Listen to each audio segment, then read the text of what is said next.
Bahrudin Yusuf Habibie lahir di Parepare, Sulawesi Selatan pada tanggal 25 Juni 1936.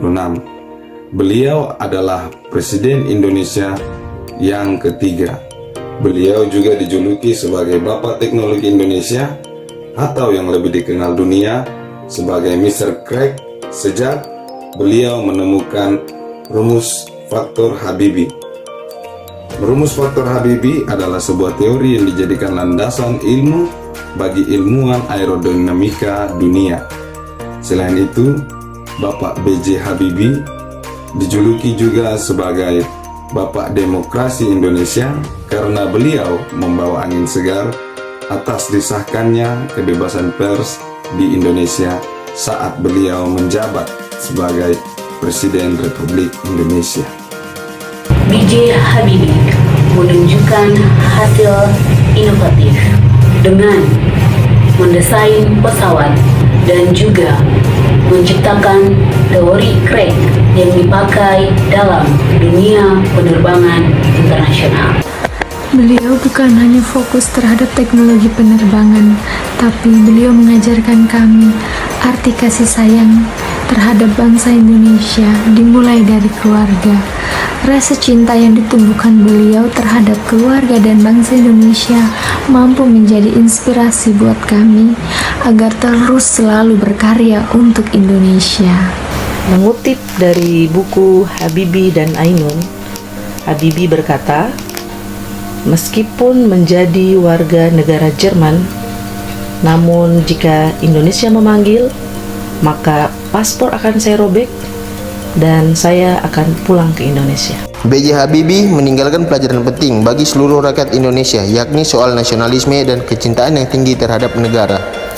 Kecerdasan, totalitas, dan tanggung jawab terhadap negara rupanya tidak hanya terlihat saat dia di Indonesia. Sebelum Indonesia sadar akan potensinya, Habibie sudah beberapa kali ditawari oleh beberapa negara lain untuk menggalakkan teknologi pesawat terbang. Tawaran pertama datang dari Jerman.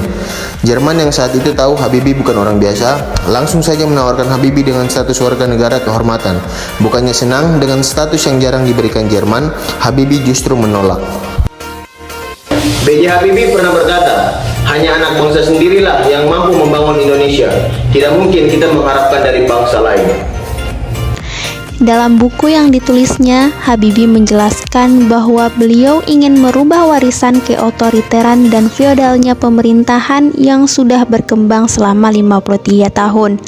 Beliau ingin merubah hal tersebut dalam waktu yang sesingkat-singkatnya agar bangsa secara demokratis dan transparan dapat dipimpin.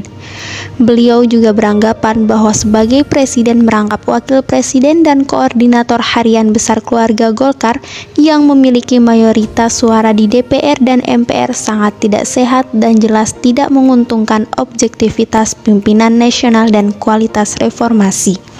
Karena itu, beliau memutuskan untuk memulai reformasi Golkar menjadi partai politik sekaligus membubarkan keluarga Golkar.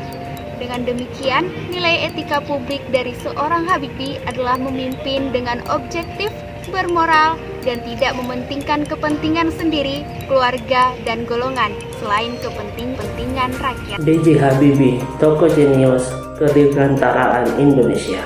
Beliau adalah sosok pelopor berdirinya PT Dirgantara Indonesia. Dengan totalitas dan profesionalismenya, B.J. Habibie memimpin langsung proyek pembuatan pesawat pertama Indonesia yang beliau beri nama N250 Gatot Kaca. Pesawat hasil karya anak bangsa ini pertama kali mengudara pada tanggal 10 Agustus 1995. Hal ini mencerminkan beliau adalah sosok yang memiliki komitmen mutu yang tinggi, yang inovasi dan kreativitas. B.J. Habibie merupakan cendekiawan yang digadang-gadang sebagai pemrakarsa terciptanya Komisi Pemberantasan Korupsi. Karena pada era pemerintahan Habibie diterbitkannya Undang-Undang Nomor 31 Tahun 1999 tentang Pemberantasan Tindak Pidana Korupsi.